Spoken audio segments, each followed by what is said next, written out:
Y Jesús llegó a Jerusalén y en vez de esconderse o de tener perfil bajo, se fue al templo y echó a los vendedores. Acá Lucas lo tiene muy sintetizado, no cuenta como San Juan que hizo una cuerda, un látigo y los echó.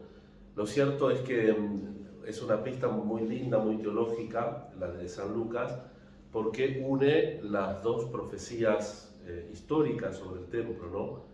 La de Isaías, mi casa es una casa de oración, y la de Jeremías, ¿se acuerdan que Jeremías era un profeta deprimido? No hagan de la casa de mi padre una cueva de ladrones. Acá en el Lucas es la cita de los dos en una, sin especificar. ¿Y en qué sentido? ¿Robar qué primero? Robar lo más sagrado. Acuérdense que Jesús no le gusta la hipocresía, entonces dice que yo no juro por el templo, juro por el oro. Dice, ¿y el oro quién lo santifica? El templo. Entonces lo más sagrado es el templo. ¿Qué es lo primero que roban? Lo primero que roban era en el atrio el lugar para todos, porque las mujeres podían estar en el atrio, la gente que no era judía podía estar en el atrio, porque ahora nosotros vamos a visitar una sinagoga y nos entran, vamos a visitar una mezquita, nos sacan los zapatitos y nos entran, pero en el templo de Jerusalén no se podía entrar nada más que al atrio si uno no era judío. Y si uno era judío, había un lugar para los hombres y un lugar para las mujeres, y solamente al Sancta Sanctorum podían entrar los sacerdotes en los días asignados. Era un lugar muy sagrado, porque era el lugar de la presencia de Dios, la Shekinah que estaba en el Sancta Sanctorum en los diversos oficios y que se manifestaba para la fe del pueblo de Israel en esa nubecita.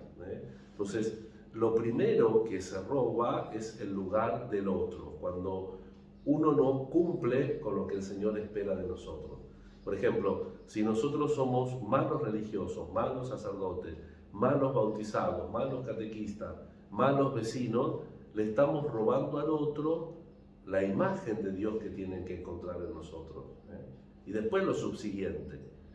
El que se volvió moralista, no, en la liturgia, lo lamento, porque justo este texto viene, por un lado, vemos que todo el Evangelio de Lucas hace que Jesús suba a Jerusalén. Pues bien, Jesús ya está en Jerusalén. Y ahora vemos en el texto del Apocalipsis cómo Juan va atrás del librito para comérselo, el librito que obviamente es la palabra de Dios. Y el mensaje es el mismo. El librito es dulce al paladar, es dulce en la boca, pero es amargo, le provocó un amargor en el estómago. ¿Por qué? Porque es muy lindo decirle, tenés que cambiar vos por esto, por esto, por esto, por esto, por esto. Pero esa palabra también está dicha sobre mí, y yo también tengo que cambiar, y yo también tengo que hacer el mea culpa, y por eso no se puede anunciar verdaderamente la palabra sin haberla tragado primero, sin haberla incorporado a nuestra propia vida, a nuestro ser vital, por decirlo de alguna manera. Hoy la liturgia nos da la posibilidad de celebrar la memoria de la dedicación de las basílicas de San Pedro y San Pablo, ambas dos con las reliquias de los apóstoles, incluido un cierto resguardo científico, porque en las dos se encontraron restos del siglo I abajo del altar. No tenemos ADN ni de San Pedro ni de San Pablo, pero Pío XII en su momento autorizó las excavaciones y se descubrió el cementerio. Recordemos que San Pedro está edificada sobre un cementerio, porque esa parte, esa colina vaticana, estaba el estadio de Nerón, donde mataban cristianos. No mataban cristianos en el Coliseo. En el Coliseo había otro tipo de desastre, pero si los cristianos los mataban en el Coliseo de Nerón, que estaba mirando el Vaticano, donde está el Vaticano, a la izquierda, frente al cementerio teutónico. En el medio de ese Coliseo estaba el obelisco que está en el medio de la Plaza San Pedro.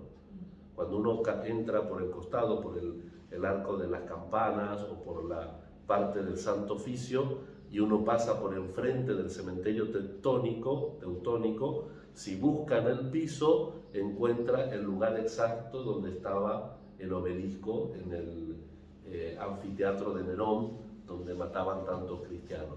Y ahí nomás, y parte de la Conciliazione, es un cementerio, que que se puede, parte de lo que se descubrió cuando Pío XII autorizó las excavaciones, se puede visitar, se llama el Officio Scavi. Y Benedicto XVI autorizó que se abra el altar de San Pablo a ver si había efectivamente algo, y encontraron lo mismo que en San Pedro. También los estudios científicos aseguran que hay restos óseos del siglo I. Pero vuelvo a decir lo mismo, no tenemos ADN ni de San Pedro ni de San Pablo, pero es muy raro que guarden desde tanto tiempo algo que sea falso del siglo I, porque ¿qué sentido tiene, no? Por tanto, la fe de la Iglesia es una fe que se apoya en la historia, pero es una fe que la tenemos que comer, que la tenemos que hacer vida. Cuando uno come algo, lo incorpora. Cuando nosotros comemos a Jesús, Él nos incorpora a Él, dice San Agustín. Pasa el diverso que con el alimento natural. Cuando yo como, incorporo la proteína. Cuando yo comulgo, Cristo me incorpora a Él, y tenemos que ir haciendo crecer nuestra fe viva, una fe viva que se enraiza en la historia a través de los apóstoles. Por eso rezamos hoy por toda la Iglesia, rezamos por el Papa Francisco, por nuestros obispos y por todos nosotros, para que también seamos capaces de dar valiente testimonio del Evangelio. Pongamos en el altar del Señor toda nuestra vida, ponemos nuestras necesidades y nuestras intenciones, y pidamos con confianza dejarnos interpelar siempre por la palabra viva del Señor. Que así sea. Que así sea. Así sea. Tus